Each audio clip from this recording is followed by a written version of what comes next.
Sin preámbulos, abrir nuestras Biblias en el Evangelio de Lucas. Evangelio de Lucas, que estamos juntos recorriendo, un precioso Evangelio, y solamente hemos recorrido 2 capítulos, hoy estamos terminando el capítulo 2. Pero hermoso, hasta ahora, por lo menos a mí me ha llenado el corazón de ver lo que Dios hace, ¿no? Es tremendo, cómo Dios cumple sus planes. Y esa es la intención de Lucas, de mostrar cómo Dios cumple sus planes. Pero hoy vamos a leer capítulo 2, donde dejamos, el domingo pasado hicimos un paréntesis a causa del bautismo que habíamos tenido, de la recepción de nuevos miembros, precioso tiempo que vivimos el fin de semana pasado, pero hoy retomamos el Evangelio de Lucas. Vamos a leer capítulo 2, desde versículo 40 hasta el final del capítulo, versículo 52, y luego vamos a pedirle al Señor nos guíe también en esta mañana con su palabra. Dice versículo 40, y el niño crecía y se fortalecía y se llenaba de sabiduría, y la gracia de Dios era sobre él. Iban sus padres todos los años a Jerusalén en la fiesta de la Pascua, y cuando tuvo 12 años subieron a Jerusalén conforme a la costumbre de la fiesta. Al regresar ellos, acabada la fiesta, se quedó el niño Jesús en Jerusalén sin que lo supiesen José y su madre. Y pensando que estaba entre la compañía, anduvieron camino de un día, y le buscaban entre los parientes y los conocidos, pero como no le hallaron, volvieron a Jerusalén buscándole. Y aconteció que 3 días después le hallaron en el templo, sentado en medio de los doctores de la ley, oyéndoles y preguntándoles. Y todos los que le oían se maravillaban de su inteligencia y de sus respuestas. Cuando le vieron, se sorprendieron, y le dijo su madre: Hijo, ¿por qué nos has hecho así? He aquí tu padre y yo te hemos buscado con angustia. Entonces él les dijo: ¿por qué me buscáis? ¿No sabíais que en los negocios de mi padre me es necesario estar? Mas ellos no entendieron las palabras que les habló, y descendió con ellos, y volvió a Nazaret, y estaba sujeto a ellos. Y su madre guardaba todas estas cosas en su corazón. Y Jesús crecía en sabiduría y en estatura y en gracia para con Dios y los hombres. Padre, te pedimos, por favor, nos sigas edificando a través de tu palabra. Señor, gracias por poder ver a Cristo, por poder ver su obediencia, su humanidad, como leíamos en Filipenses, ver cómo se humilló hasta lo sumo, y conocemos el Evangelio, sabemos que esto lo va a llevar a la cruz. Padre, que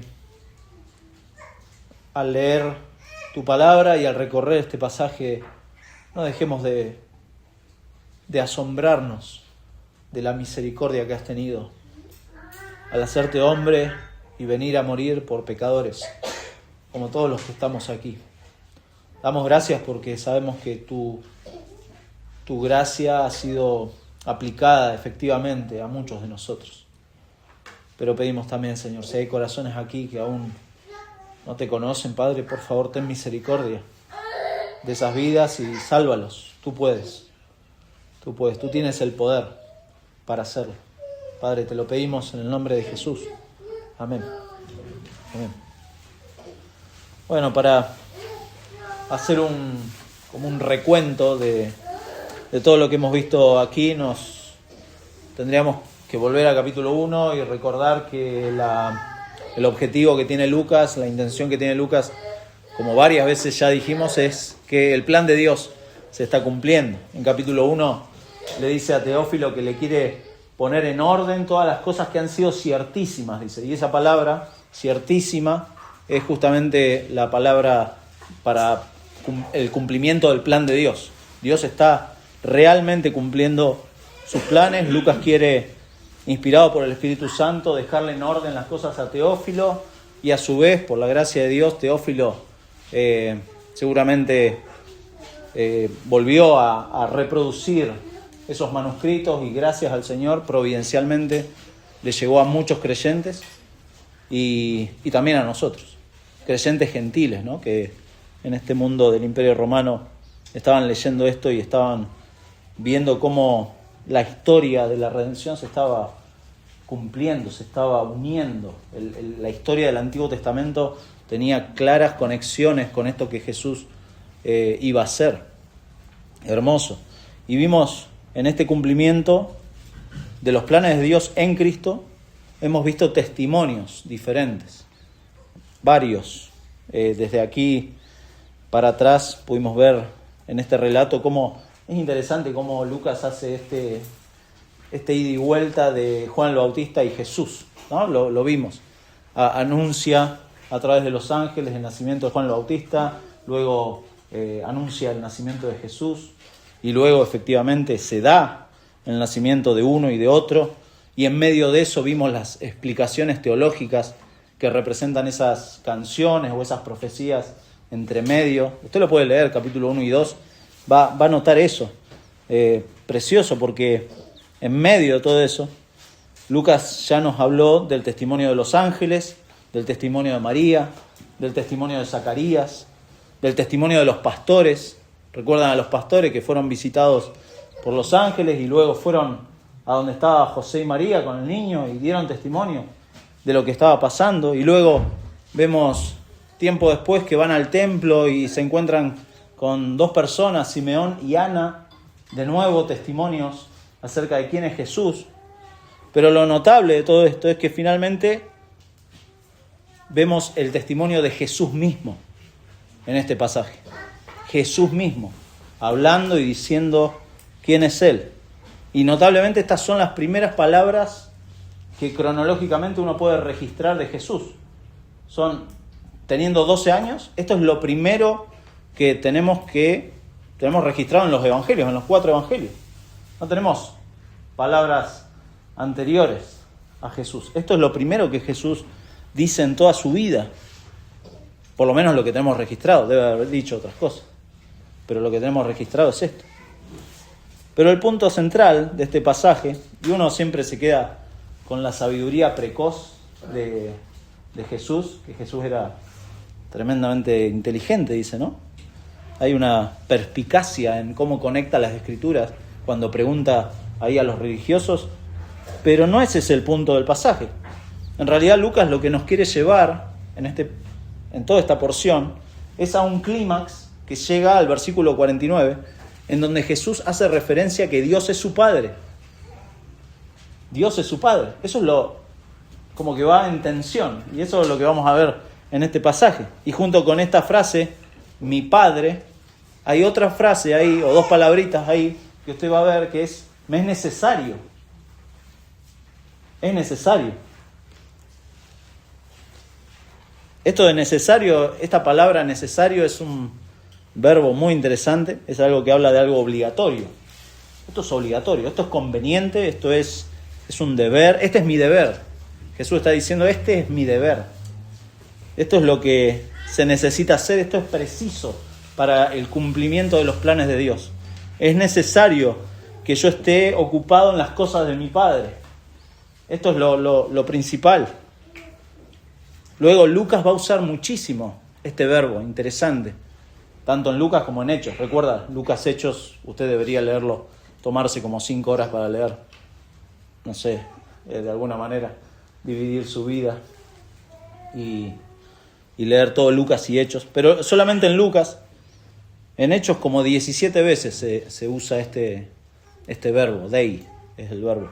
Pero en Lucas se usa como también otro tanto. Algunos pasajes, dice Lucas 4:43, que Jesús dijo que es necesario que también en otras ciudades anuncie el evangelio del reino de Dios, porque para esto he sido enviado. Lucas 9:22 dice, es necesario que el Hijo del Hombre padezca muchas cosas y sea desechado por los ancianos, por los principales sacerdotes y por los escribas, y que sea muerto y resucita al tercer día. 17:25. Pero primero es necesario, dice Jesús, que padezca mucho. Es necesario y sea desechado por esta generación.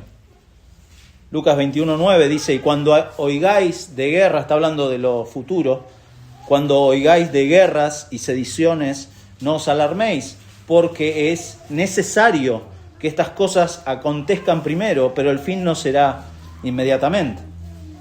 Lucas 22:37 dice, pero os digo que es necesario que se cumpla todavía en mí aquello que está escrito, y fue contado con los inicuos, porque lo que está escrito de mí tiene cumplimiento. Es necesario.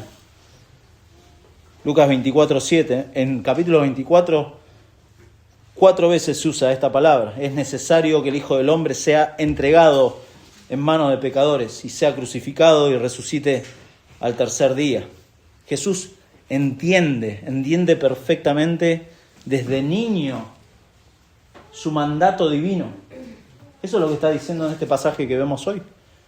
Jesús es consciente no solamente de su filiación con el Padre, sino del mandato que tiene de que esto se cumpla. Es necesario, es prioritario. Ahora, siempre que tratamos de estudiar las Escrituras, buscamos implicaciones, ¿no?, para nosotros. Y notablemente en la narrativa, en lo que es este género, que es las narraciones, a veces es difícil encontrar, es difícil, es muy difícil encontrar como una aplicación directa. Hay que tener cuidado de decir, bueno, esto aplica a mí de esta manera, pum, y ya. Hay que tener un sumo cuidado en eso.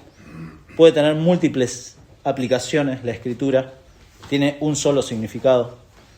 Pero en este caso, mi hermano, es mi deseo no solo que pensemos juntos este pasaje, sino que en esta humanidad de Jesús, en esto que leímos en Filipenses, que Él se despojó de todo, nos preguntemos cómo Jesús es mi ejemplo.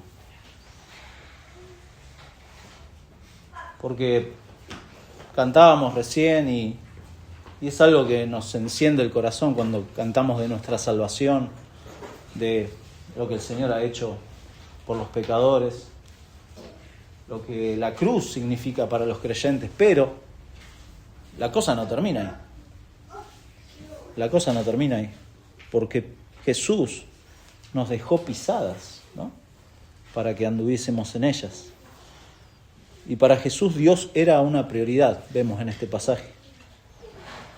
En la vida humana, en su vida humana, Dios era una prioridad. Y si desde niño el Señor tenía en claro este plan, creció enfocado en ello, y por eso el objetivo de su vida fue justamente vivir esta vida que nadie puede vivir, para darla a su vida, para sacrificios por los pecadores. Entonces, en función de este ejemplo de Jesús, ¿cómo Dios no va a ser la prioridad de los creyentes? No es un añadido a nuestra vida, siempre lo decimos. Jesús no es un añadido a nuestra vida, no es una actividad más de la vida de un creyente. Es la vida del creyente. Ahora, ¿cómo vive la vida el creyente? Siendo como Jesús. Entonces, la intención del pasaje de hoy es ver cómo podemos ser más como Jesús. ¿Cómo era Jesús? ¿Cómo era Jesús? ¿Cómo era Jesús desde niño? 12 años tenía acá. ¿Cómo era Jesús desde niño? Quizá esto le puede servir de aplicación para los niños, pero también para nosotros, obviamente. ¿Cómo era Jesús? Y veamos en esta breve historia, o este relato, como siempre, ¿se acuerdan? Usted fue al colegio y tenía una materia que se llamaba literatura. No sé si existe todavía. Lengua y literatura. Y en literatura siempre nos enseñaban que las historias tienen una introducción, un nudo y un desenlace. ¿Recuerda eso? Bueno, si no lo recuerda, hoy vamos a hacer eso. Vamos a ver la introducción, el nudo y el desenlace de esta historia, en el contexto, el problema, vamos a ver un problema acá, ya sabe cuál es el problema, ¿no? Ya lo ha visto. Y finalmente la resolución de ese problema. Esos van a ser nuestros 3 puntos para no complicarnos hoy. Veamos el contexto, en primer lugar. Cuando decimos contexto es observar la escena, ¿no? Observar lo que está pasando, ver qué está pasando, en qué circunstancias se van a dar los problemas o la tensión que después vamos a ver en el segundo punto.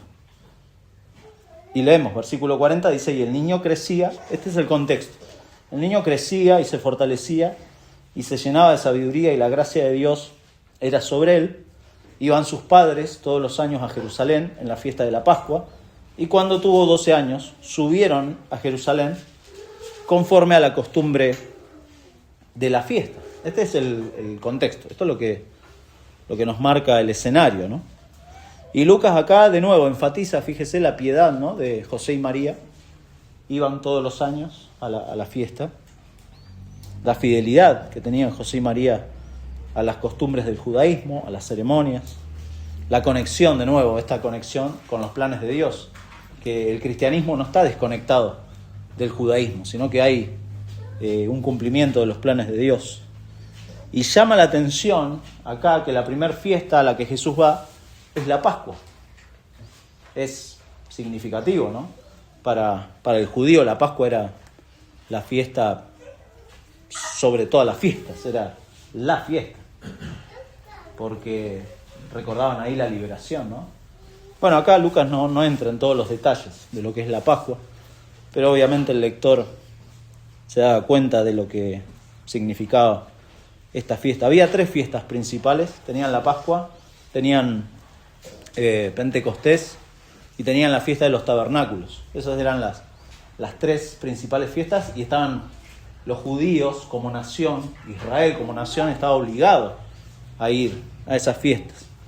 Pero no se olvide, es algo que mencionamos en otra predicación, que José y María, por diferentes detalles que nos da Lucas, eran una familia pobre, una familia humilde, que, bueno, en una ocasión ofrecieron lo mínimo del sacrificio, que eran algunas aves, muy poquito. Y posiblemente este año fueran a Jerusalén a la Pascua. Las familias que eran pobres, que eran humildes, no se les pedía obligatoriamente que fueran a las 3 fiestas, sino que por lo menos fueran a esta, a la Pascua. Bueno, ellos fueron a la Pascua. No se nos dice si anteriormente Jesús fue, Lucas no lo dice, pero sí era recomendable, según los escritos judíos, era recomendable que los padres llevaran a los niños judíos por lo menos 1 o 2 veces antes de que el niño pasara a ser responsable ante la ley, que es lo que se conoce hoy como el bar mitzvah. Usted sabe, ¿no? Los judíos a los 13 años son responsables ante la ley. Eso es lo que significa bar mitzvah, o como se diga. No sé si realmente se dice así. Pero bueno, acá Jesús tenía 12 años, o sea, que fue un año antes de que fuera responsable ante la ley. ¿Para qué? Para ser instruido. Eso es interesante porque los niños judíos eran instruidos. 1 o 2 años antes los llevaban los padres a Jerusalén para empezar a familiarizarse de cómo era la cosa en el templo. Recuerda el templo era enorme. Los patios del templo, bueno, toda la situación ahí era tremenda. Pero algo que hay que notar acá, y es lo que Lucas quiere marcar en este contexto, si usted se fija, versículo 40 y versículo 52 hablan de lo mismo, de cómo Jesús crecía. El niño crecía y se fortalecía, versículo 40, y se llenaba de sabiduría y la gracia de Dios era sobre él. Versículo 52, y Jesús crecía en sabiduría y en estatura y en gracia para con Dios y los hombres. Lo que Lucas quiere mostrar acá es que Jesús crecía como cualquier ser humano. Era un niño humano, normal. Claro, lleno del Espíritu Santo y sin pecado, pero crecía en estas cosas que menciona. Necesitaba este crecimiento para aprender, para ser instruido. Yo estoy tratando de que usted se saque de la cabeza una idea de Jesús media de superhéroe, que muchas veces tenemos. No. Era guiado por sus padres a esta ceremonia. Incluso más adelante, fíjese, capítulo 4, hay una página o dos más adelante, capítulo 4, versículo 16. Acá habla de Jesús ya grande. Y dice que vino a Nazaret, donde había sido criado. Hace referencia a su niñez. Y en el día de reposo entró en la sinagoga conforme a su costumbre. Es decir, acostumbraba a esto, Jesús, a ir a la sinagoga y aprender de la palabra de Dios. Y se levantó a leer, que también era parte de la costumbre. Muy interesante, porque Jesús crecía y hacía cosas que cualquier niño judío hacía. Pero lo hacía, a diferencia nuestra, sin pecado y lleno del Espíritu Santo. Es decir, él estaba enfocado, pero no era... Muchas veces pensamos en Jesús con esas imágenes que nos deja Hollywood, ¿no? O los evangelios apócrifos. Estaba leyendo esta semana... No es herejía leer los evangelios apócrifos, no se asuste. Pero es interesante, hay cosas ridículas, cosas tremendas. Pero ahí a Jesús se lo pinta como un personaje mitológico, casi, en los evangelios que son falsos. Algunos se han rescatado y tienen, por ejemplo, yo le contaba a mi esposa, que tienen escenas en donde Jesús resucita pajaritos que se han muerto, Jesús los resucita. O en otra escena, también de vuelta asociado con pajaritos, forma pajaritos del barro y les da vida. Bueno, una cosa muy rara. Después en otra, bueno, hay cosas graves también que marcan los apócrifos, terrible. Como que Jesús se enojó con un amiguito del barrio y le quitó la vida. Terrible. Bueno, nada que ver, son evangelios falsos que han... Incluso hay series y películas que han tomado cosas de estos evangelios falsos y muestran a un Jesús milagrero. Es casi como un hechicero, Jesús. Y no es eso lo que Lucas quiere mostrar. Lucas quiere mostrar que crecía como cualquier ser humano. Era un niño que crecía, como dice acá, se fortalecía, se llenaba de sabiduría. Eso es aprendizaje. Jesús aprendía. No es que se sabía... Uno piensa eso. Dice, no, ¿cómo Jesús aprendía? Sí, es Dios. No, pero leímos en Filipenses, ¿no? Que se despojó de todo eso. Y él aprendía. Es un buen... Ya me voy adelantando a las aplicaciones, ¿no? Pero es un buen principio, ¿no? Si Jesús tuvo que aprender las Escrituras, esas Escrituras que después va a usar para la tentación. ¿Recuerdan cuando enfrentó a Satanás? Enfrentó con las Escrituras. Tuvo que aprender las Escrituras también para refutar a los religiosos de su época. Entonces Jesús aprendió y cuánto más nosotros, ¿no? Tenemos que aprender las Escrituras y saber afirmar nuestra fe en las Escrituras. Pero veamos después, en segundo lugar, ya pasando del contexto, veamos el problema. ¿Cuál es el problema de este relato? Porque a partir del versículo 43... acá empieza como la tensión. Acá empieza Lucas a mostrarnos, fíjese, versículo 43 dice: al regresar ellos, acabada la fiesta, se quedó el niño Jesús en Jerusalén sin que lo supiesen José y su madre. Y pensando que estaba entre la compañía, anduvieron camino de un día y le buscaban entre los parientes y los conocidos. Pero como no le hallaron, volvieron a Jerusalén buscándole. Bueno, acá una primer paréntesis para aclaratorio y que nos pueda ayudar a todos. Es no leer estas cosas o leerlas, pero tener el cuidado de no ponerle una impronta emocional. Muchas veces leemos relatos en los evangelios o en alguna narración y siempre le ponemos alguna impronta emocional. En este caso decimos, qué padres descuidados, ¿no? ¿cómo se van a olvidar a Jesús en el templo? Eso es lo primero que pensamos. Decimos, o, que quizás es más peligroso, decir, y Jesús no le avisó nada a los padres. Es como que Jesús era un rebelde. Y eso es más grave porque diríamos que Jesús tenía pecado. Y ninguna de las dos cosas. No le pongamos la impronta emocional, porque Lucas lo que no quiere mostrar es que José y María fueron descuidados, ni que Jesús les desobedeció. No quiere mostrar eso. Simplemente describe, fíjese, lo que pasó sin hacer este tipo de valoraciones. Acá no hay valoraciones de parte de Lucas. Y si la palabra de Dios no hace valoraciones, tampoco nosotros debemos hacer este tipo de valoraciones. ¿Se da cuenta? Hay que leerlo y decir, bueno, Lucas está describiendo, no está diciendo, oh, qué mal que estuvieron los padres, José y María eran unos colgados, diríamos hoy. No, tranquilo. Fue un incidente. Lo que sí quiere generar este relato es la tensión, fíjese, la tensión del momento, ¿no? Hasta llegar a las palabras de Jesús, donde les hace esas dos preguntas, ¿no? ¿Por qué me buscáis? En versículo 49. Yo no sé si te acuerdas, quizá alguno no estuvo, pero hace unos domingos yo les comentaba que hace muchos años atrás fui a ver una película al cine con un primo. ¿Recuerdan? ¿Que se acuerda? Que tiene buena memoria. Si no, búsquenlo en los audios, pues no le voy a contar toda la historia de nuevo. Pero había una segunda parte, que esa es la que muchas veces no quiero contar. Es que en esa situación de que fuimos al cine con mi primo, un montón de gente y qué sé yo, mis padres me habían dicho, bueno, Germán, nos esperás acá. No allá. Acá nos esperás. Y Germán no fue allá.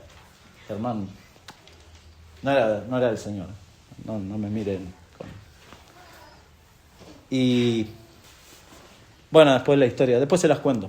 Pero a diferencia abismal, ¿no? del Señor Jesús, acá fue un accidente. Fue algo que ninguna de las dos partes tenemos que culpar. Ni los padres. ¿Por qué? Porque era normal que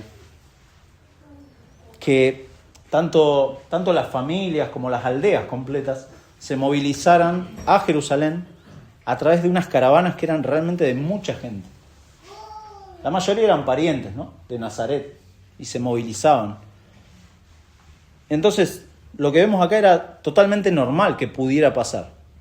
Entre tanta gente en Jerusalén, porque ahí se hacía un embudo, ¿no? De toda la gente impresionante. No se sabe cuánta gente. Pero es un incidente del cual la soberanía de Dios no escapa. Eso también es importante verlo. Dios no está desentendido de su Hijo. Y era normal que fueran y regresaran a esta caravana y que, bueno, pudiera pasar este tipo de cosas. No solamente Jesús, otros niños seguramente deberían haberse perdido. No perdido completamente, pero ¿qué hubiera pasado este tipo de cosas? Después de 3 días, dice, imagínense la tensión. Después de 3 días.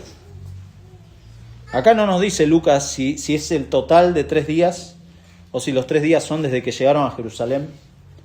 Pero imagínense la angustia, ¿no? De estos padres, entre tanta gente. No había luz eléctrica, no había celulares, no había... Imagínense, no sé. ¿Se le ha perdido algún hijo entre mucha gente? Los que tienen hijos. Bueno, los que tienen hijos chiquitos, cuídenlos. Y si van a algún lugar con mucha gente, tengan cuidado, porque les puede pasar. Puede pasar. Pero no busque culpar al niño. ¿Dónde te metiste? Enseguida, ¿no? Y tampoco se llene de culpa usted. Puede pasar ahí. Pero Dios en su amor y en su providencia muchas veces a nosotros nos pasó. Que bueno, pero no voy a contar, esa es otra historia. Mucho autorreferencial no va. Pero acá 3 días, dice. ¿Alguno se nos pierde algo o un hijo por un par de horas y ya llamamos a la policía, al hospital, a todo el mundo. Hacemos a Crónica. No, a Crónica no, porque lo hace peor. Pero llamamos a todos y acá 3 días, 3 días sin comunicación.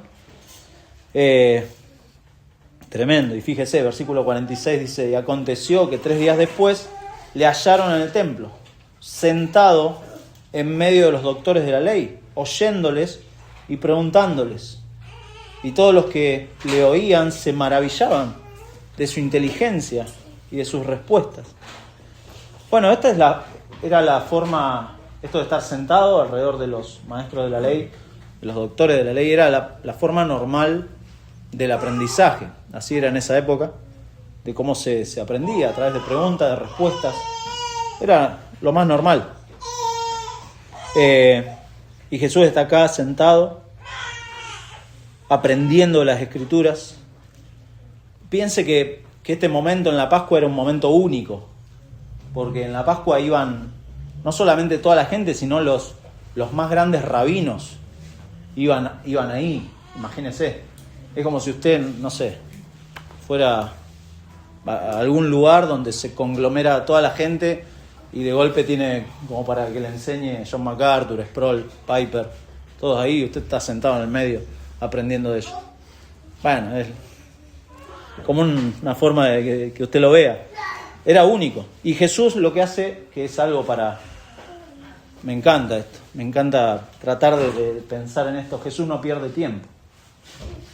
Jesús, como un niño de 12 años, va y quiere no solamente conocer cómo funcionan las cosas del templo, sino que no pierde tiempo y va y se sienta y quiere aprender las Escrituras.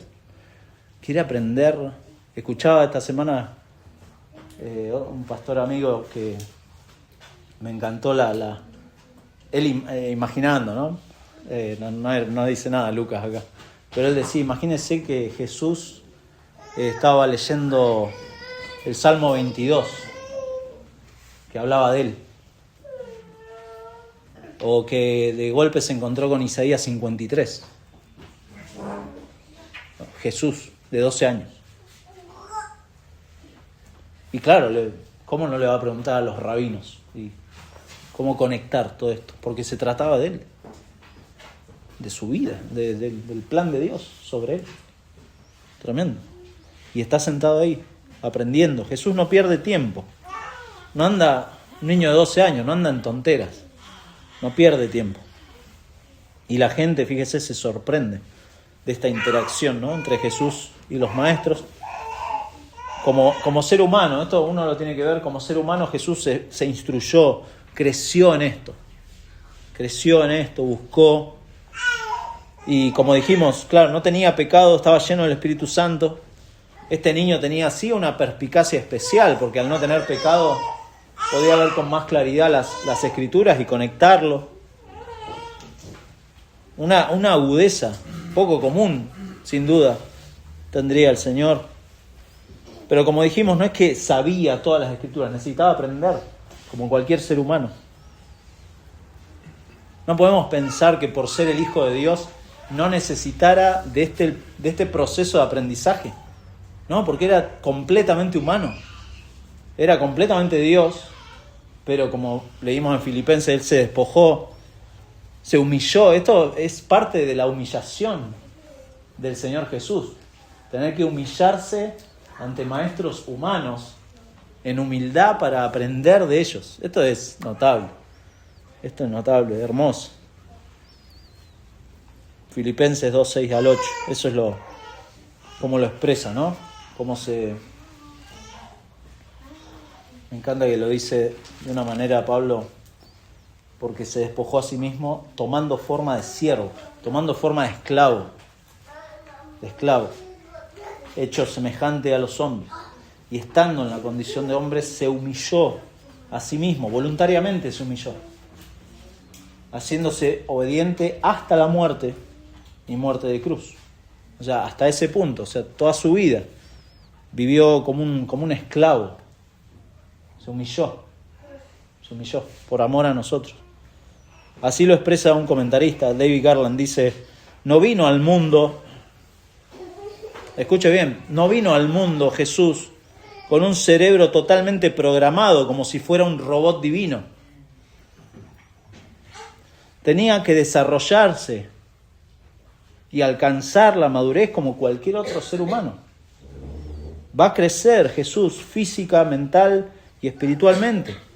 Va a necesitar orar, como lo hizo el salmista, para conocer las maneras de Dios, ser conducido por Dios y aprender la verdad de Dios. Hermoso. Jesús tuvo que humillarse hasta ese punto. Por eso Jesús oraba. Como nosotros deberíamos hacerlo. Y aprender la palabra de Dios como nosotros deberíamos hacerlo. Por eso les decía al principio, tratar de ver estas escenas o la vida de Jesús y no dejar de pensar de que Jesús es nuestro ejemplo y sus pisadas debemos seguir. Eso no debemos perderlo de vista. Pero finalmente vemos cómo se resuelve este episodio. Hoy vimos la tensión, ¿no? Lo encontraron a Jesús y dice versículo 48, cuando le vieron, José y María, ¿no? Le vieron, se sorprendieron. Y le dijo su madre, hijo, ¿por qué nos has hecho así? He aquí, tu padre y yo te hemos buscado con angustia. Bueno, hay un tono recriminatorio, ¿no? De parte de María. Hijo, vamos, ¿por qué nos ha hecho así? Es entendible, ¿no? Porque la angustia que tenía esa madre 3 días buscando al hijo. A ver, María, recuerdan, fue vista por el ángel y le anunció todo esto y de golpe se le pierde ese hijo. 3 días. Y bueno, es entendible y sin embargo es incorrecto. Es entendible, pero no deja de ser incorrecto lo que hace María y lo que hacemos cada uno de nosotros. Siempre que pasamos por momentos de angustia como este o de sufrimiento, lo primero que hacemos es buscar algún chivo expiatorio, ¿no? Buscar a alguien. Acá María le dijo a Jesús, ¿por qué nos has hecho así? Y generalmente hacemos eso. Nos pasa algo en casa, ¿no? Y le decimos, no sé, ¿por qué me haces enojar? No, nadie te hace enojar. Uno se enoja porque se enoja. Nadie lo hace enojar a uno. Bueno, acá María le estaba ya endilgando a Jesús. ¿Por qué nos has hecho de esta manera?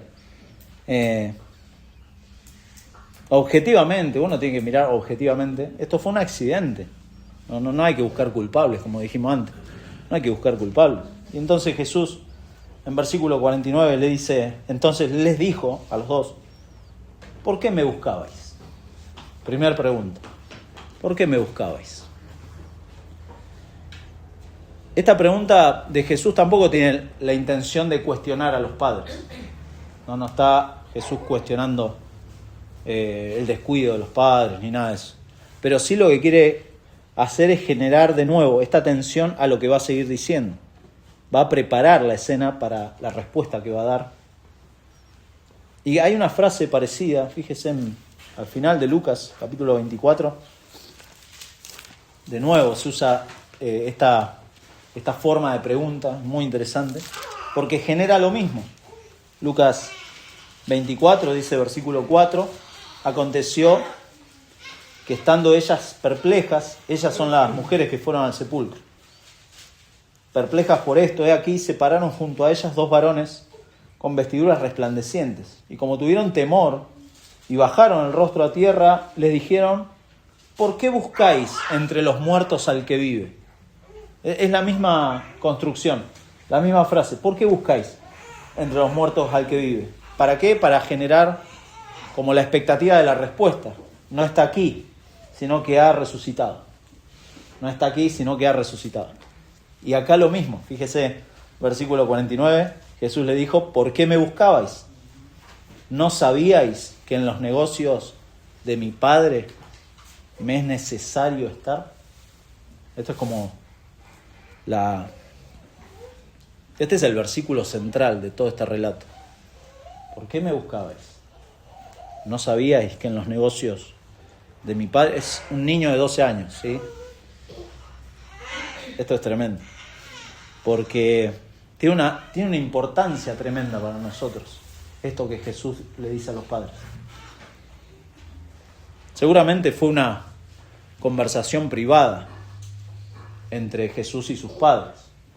Porque imagínense si Jesús, con los maestros de la ley y con sus padres, hace esta pregunta.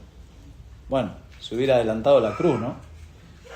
Se hubiera adelantado la cruz para Jesús y para los padres, porque los padres también los iban a... Hubiera sido tremendo. Entonces seguramente fue algo privado. Y primero Jesús habla de Dios como mi Padre. No dice nuestro Padre. Mi Padre dice. Mi Padre. Jesús lo que tiene acá es conciencia de que Dios es su Padre. Esta relación filial es consciente. Y de manera específica está diciendo también que Él es el Hijo de Dios. Él es el Hijo de Dios. Esta es la primera vez, mi hermano, que un ser humano en toda la Biblia dice que es hijo de Dios el Padre. Es la primera vez y única. Es único. Un ser humano proclamando que Dios es su Padre. Y por eso decimos que este versículo o esto que está diciendo Jesús es un tema central de nuestra teología. Esto es central, esto porque está diciendo Jesús, yo soy el Hijo de Dios. Esto es lo que creemos. Creemos que Jesús es el Hijo de Dios, el Hijo del Padre, y que Dios lo envió con un plan específico. El judío, claro, podía ver a Dios como Padre, pero lo podía ver más del modo de creación, Dios como creando al ser humano, o los judíos viéndolo como nación. Como nación, en algunas ocasiones hablan de Dios como Padre, como nación, pero nunca un individuo decir Dios es mi Padre, es nuestro Padre, es el que nos creó, es el Padre de la nación, pero jamás se le hubiera cruzado a un judío decir Dios es mi Padre y yo soy su Hijo, como algo exclusivo. Y Jesús lo hace acá. Esto es tremendo. Pero en segundo lugar, esta declaración de Jesús deja en claro su máxima prioridad. Fíjese, que es Dios y sus planes. O sea, Jesús no solo buscó conocer la voluntad de Dios en las Escrituras, escuchando a los maestros de la ley, sino que buscó hacer la voluntad de Dios. Hay una diferencia ahí. Podemos escuchar la palabra de Dios, podemos leer la palabra de Dios, pero hacer la palabra de Dios es otra cosa, es otro punto. Y Jesús dice, yo necesito estar. Acá dice, ¿no sabíais que en los negocios de mi Padre me es necesario estar? Esta palabra negocios no aparece en los originales. Creo que la Biblia de las Américas traduce la casa. ¿No sabíais que en la casa de Dios me es necesario estar? Tampoco aparece la casa, sino que el sentido puede ser ambas cosas, tanto en los negocios como la casa. Justamente estaba en el templo, recuerdan, estaba ahí Jesús en medio del templo en la Pascua. Puede ser la casa, pueden ser ambas cosas. En general podría traducirse en las cosas de Dios, en los planes de Dios, en lo que Dios quiere, en eso es necesario que yo esté. Todo esto, dice, es necesario. Versículo 50, más ellos, los padres, no entendieron las palabras que les habló. Yo pensaba acá, bueno, sus padres no entendieron. De vuelta, los padres que habían sido visitados por los ángeles, que habían escuchado los testimonios previos de todas las personas, de Simeón, de Ana, de Zacarías, de Elizabeth, de los pastores. No entendieron. No entendieron. Y esto es notable, esto marca lo humanamente difícil que es entender quién es Jesús. Es humanamente muy difícil entender quién es Jesús. Es imposible. La Biblia dice, es imposible que alguien crea por sus propios medios, que alguien entienda quién es Jesús por sus propios medios, por sus méritos, por su inteligencia, podemos conocer la historia, pero entender quién es Jesús y lo que está marcando acá, que es necesario que Él esté en los planes de Dios y cuáles son esos planes que lo van a llevar a la cruz, entender todo eso, realmente es imposible. Y esto que sus padres no lo entendieron, que después María lo guarda en su corazón, es porque realmente, humanamente, es imposible. Aquellos que hemos creído, aquellos que hemos reconocido quién es Jesús en nuestra vida, no ha sido, mi hermano, por su inteligencia. No considere que usted es un capo, tiene una perspicacia diferente a la de otros pecadores, o que tiene una mente brillante. No hay méritos. Que uno haya logrado entender, no solamente intelectualmente, sino moralmente, nuestra condición y la necesidad de un Salvador, eso es algo que Dios hace. Dios hace en la persona. Nosotros somos transmisores de un mensaje, pero la obra del Señor en el corazón de las personas es algo increíble, es algo que uno no llega a entender. Así que es normal que sus padres, claro, no entendieran esto que le dijo Jesús. La verdad, María lo guardaba en su corazón, ¿no? Porque consideraba valioso y lo iba a entender después. Pero es para pensar esto, ¿no? Que nadie puede, como dice Juan 6:44, 2 veces lo dice, 6:44, y más adelante dice que ninguno puede venir a mí, ninguno puede ir a Jesús si el Padre no lo trae. Ningún verdadero creyente puede decir, no, yo fui al Señor Jesús y llevé mis pecados porque yo tomé una decisión, porque yo levanté mi mano, porque hice una oración, porque lo que sea. No, porque Jesús mismo dice, no, ninguno puede venir a mí si el Padre no lo trajere. Otro día vamos a estudiar ese pasaje, pero el trajere es si mi Padre no los arrastra. Ese es el concepto. Y acá José y María no entendían. Y bueno, incluso como creyentes, ¿no? Como creyentes hay veces que hay muchas cosas que no entendemos. Y eso nos lleva a decir, necesito seguir aprendiendo. Si usted llegó a un punto, mi hermano, que dice, no, ya está, no necesito seguir aprendiendo, bueno, eso es como subir el lanín con ojota, más o menos. Es irse para atrás, ¿viste? Es muy difícil. No, le va a ir mal, yo le voy avisando, ¿no? Que si usted llegó al punto de que como creyente dice, no, yo no necesito, ya está, ¿para qué voy a seguir estudiando la palabra de Dios? Ya. Porque Dios obra de esa manera, con su palabra. Dios nos santifica con su palabra. Y así obra también en el pecador, ¿no? Si Dios no obrara de esa forma, no podríamos verlo, no podríamos entender nada. Es ahí cuando uno se vuelve cristiano, cuando Dios abre los ojos, cuando Dios le muestra a Cristo, cuando Dios le muestra que Jesús es la perla de gran precio, cuando le muestra que es el tesoro escondido. Cuando Dios le muestra eso, ahí uno es cristiano. Si no, de ninguna manera nadie puede ser cristiano. Pero hay una necesidad de seguir humillándonos delante del Señor y de su palabra para, como hacía Jesús, seguir entendiendo, seguir creciendo. Vuelvo a eso, si el Señor Jesús necesitaba hacer esto, ¿cuánto más nosotros? De seguir creciendo en esto. Versículo 51 dice, y descendió con ellos, Jesús descendió con ellos y volvió a Nazaret y estaba sujeto a ellos. Y su madre guardaba todas estas cosas en su corazón.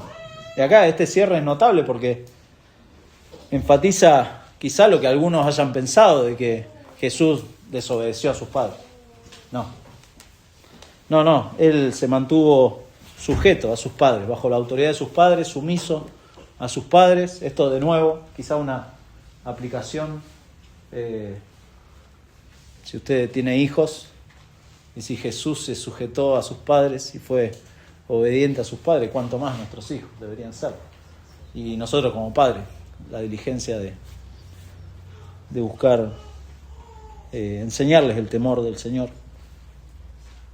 Jesús no tuvo un acto de rebeldía al quedarse ahí en Jerusalén, sino que se mantuvo. Ni en eso pecó Jesús, en su relación con sus padres, ¿no? Tremendo. En el día a día. Jesús le decía, no sé, anda a lavar los platos y... No sé si le decían eso. Pero yo me imagino, me empiezo a volar cuando se lo imagina uno trabajando en la carpintería, ¿no? Y de repente, bueno, los cortes le deben haber salido perfectos, pero imagínese si se golpeaba el dedo con el martillo. Tremendo. Qué cosa. Muchas cosas para imitar de Jesús. Creo que cuando uno ve a Jesús caminando y viendo estos relatos, no puede dejar de pensar, bueno, ¿cómo era Jesús? ¿Y cómo lo tengo que imitar? ¿En qué cosas lo puedo imitar? Y acá María guardaba todo esto en su corazón. Lo hemos dicho en otras ocasiones, que eso es como una forma de decir que hoy no lo entiendo, pero lo guardo para entenderlo después. No lo descarto, sino que lo guardo para entenderlo después. Cómo aprender de manera práctica de Jesús. Finalmente, versículo 52 dice, Jesús crecía, lo hemos leído, como cualquier ser humano, enfatizando de nuevo la humanidad de Jesús. Eso es lo que quiere Lucas mostrar. Y su dependencia al Padre para crecer en madurez, en estatura, en gracia, dice. En gracia, que es el favor o la aprobación de Dios para con Dios y con los hombres. Muy interesante, esa frase tiene el sentido de que Jesús cada vez ganaba más respeto delante de la gente. O sea, Jesús con su comportamiento, con su manera de vivir, con esta obediencia a Dios, con esta obediencia a sus padres, lo que hacía era ganarse el respeto de los demás. Y eso es lo que pasa, cuando alguien se maneja de manera correcta en su vida y anda bien, y se gana el respeto de la gente, ¿no? Porque nadie le puede decir, no, y imagínese, ¿no? Jesús diciéndole, no es... Ahora, ¿por qué era necesario? Yo pensaba en esto, ¿no? Y ya vamos terminando. ¿Por qué fue necesario? ¿O por qué tan complicado, ¿no? Que Jesús viniera, naciera en el pesebre, todo lo que pasaron los padres, ahora lo pierden acá en el templo. Todo esto, ¿no? Todo esto que vivió Jesús y lo que va a seguir viviendo, lo que vamos a seguir viendo. ¿No hubiera sido más sencillo que hubiera venido ya adulto, hubiera sido el sustituto del pecador, el que murió por nuestros pecados, hubiera resucitado y hubiera vuelto al Padre? ¿No hubiera sido más fácil? ¿Por qué? ¿Por qué fue necesario? Y quizá eso, para cerrar, dos cosas para pensar. Primero, porque Jesús era necesario esto, debía vivir y cumplir toda justicia, debía transitar esta vida sin pecado. Y de esa forma ser el sustituto perfecto para los pecadores. Él vivió la vida perfecta y de esa manera llegar a ser el sacrificio perfecto, el cordero sin mancha, de esa manera. Solo ahí, de esa manera, su justicia se podía aplicar a mi vida para que Dios me perdonara, me aceptara. Como dice 2 Corintios 5:21, al que no conoció pecado, por nosotros lo hizo pecado, para que nosotros fuésemos hechos justicia de Dios en Él. Él es la justicia. Pablo le dice a los filipenses más adelante que él quería ser hallado en Él, en Cristo, no teniendo mi propia justicia. Pues es inútil, la propia justicia de uno es inútil. La justicia que es por la ley, sino la que es por la fe de Cristo. O sea, la fe de Cristo, no en Cristo, sino de Cristo. O sea, la vida de Cristo, la vida justa de Cristo. La justicia que es de Dios por la fe. Eso en primer lugar. Jesús debía vivir esta vida completamente desde su nacimiento hasta su muerte de manera perfecta, para ser el sustituto perfecto Pero en segundo lugar, como dice Pedro, en 1 Pedro 2:21, que también al ver a Cristo vemos el ejemplo. Y le dice Pedro a los creyentes, para esto fuisteis llamados, porque también Cristo padeció por nosotros, dejándonos ejemplo para que sigáis sus pisadas, el cual no hizo pecado, ni se halló engaño en su boca, quien cuando le maldecían no respondía con maldición, cuando padecía no amenazaba, sino encomendaba la causa al que juzga justamente, quien llevó él mismo nuestros pecados en su cuerpo sobre el madero, para que nosotros, estando muertos a los pecados, vivamos a la justicia, y por cuya herida fuisteis sanados. Él es el ejemplo, Él el que nos ha dejado sus pisadas. ¿Con qué fin? Para que vivamos a la justicia. No es solamente para salvarnos, para perdonar nuestros pecados, sino para que nuestras vidas sean transformadas. La vida del creyente no puede seguir igual. No puede seguir igual. Hay transformación. El verdadero creyente tiene una vida transformada. No perfecta. Va paso a paso. Pero hay transformación. Se ve evidencia de la transformación, de lo que Dios ha hecho en esa vida. Y mi hermano, sus pisadas, las pisadas de Jesús, comenzaron temprano, ¿no? A los 12 años, vemos acá. ¿Cómo comenzaron? Bueno, Jesús priorizando las cosas de Dios desde los 12 años. Tremendo. Dios era una prioridad para su vida. Él quería crecer en conocerle, crecer en madurez, crecer en depender de la gracia de Dios en su vida. Todos ejemplos, ¿no? Una gracia que las demás personas podían ver, porque las demás personas lo tomaban como ejemplo, era notable. Es hermoso nuestro Señor.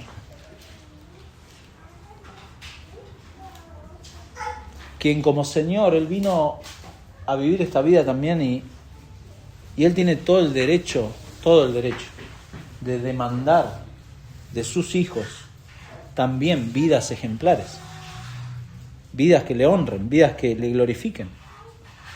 Eso es notable. Y es algo a lo que le podemos decir realmente amén. Amén, porque Él dio su vida, mi hermano, y desde el principio se humilló. Lo dijimos la otra vez, sufrió el dolor de la circuncisión, ¿no? Pero sufrió también muchas cosas que a veces se nos pasan por alto. Y de esa manera nos deja a nosotros, no solamente al Salvador, nos deja un Señor que nos manda y nos dice, claro, vivan como yo viví, sean como Cristo. No, pero eso es imposible, hermano. Sí, entiendo que es imposible, en alguna medida, pero Él nos manda eso, a ser como Él. Vamos a orar, hermanos. Señor, gracias por tu Hijo, por haberlo enviado. Solamente a través de Él, hoy quienes somos creyentes podemos decir, ha sido tu gracia, ha sido tu misericordia la que ha abierto nuestros ojos, nos ha mostrado nuestra condición caída, nos ha mostrado nuestra pecaminosidad. Eso nos ha empujado, nos ha arrastrado a ir al único lugar en donde podemos recibir perdón de pecados y tu justicia, que es en la cruz de tu Hijo.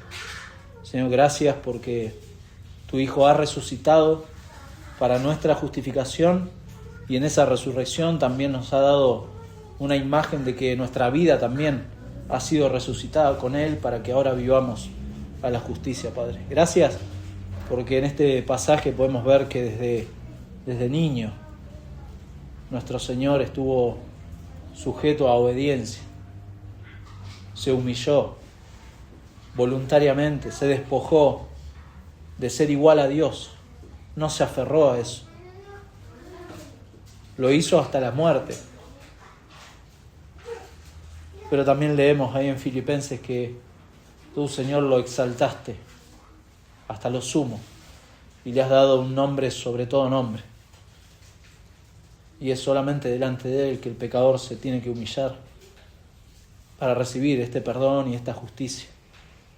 Y por eso, Padre, pedimos también tengas misericordia si hay corazones aquí que no te conocen, que les muestres a Cristo, que les muestres al único y suficiente Salvador de los pecadores, para que hoy puedan recibir de tu parte este perdón y esta justicia que necesitan ellos, Señor. Gracias porque como iglesia también podemos ver en Cristo sus pisadas y rogamos, Padre, des a cada uno tu gracia para seguir creciendo, seguir instruyéndose en tu palabra y que, Padre, estemos siempre conscientes de que si nos decimos cristianos, como les dijeron a los primeros cristianos, es porque estábamos identificados con Cristo. Y el mundo espera ver en nosotros también las pisadas de Cristo. Señor, ayúdanos porque sabemos de nuestras debilidades, de nuestras limitaciones y necesitamos permanentemente tu favor en todas las cosas. Señor, gracias por esta mañana. Continúa acompañándonos en este día, te lo pedimos en el nombre de Jesús. Amén.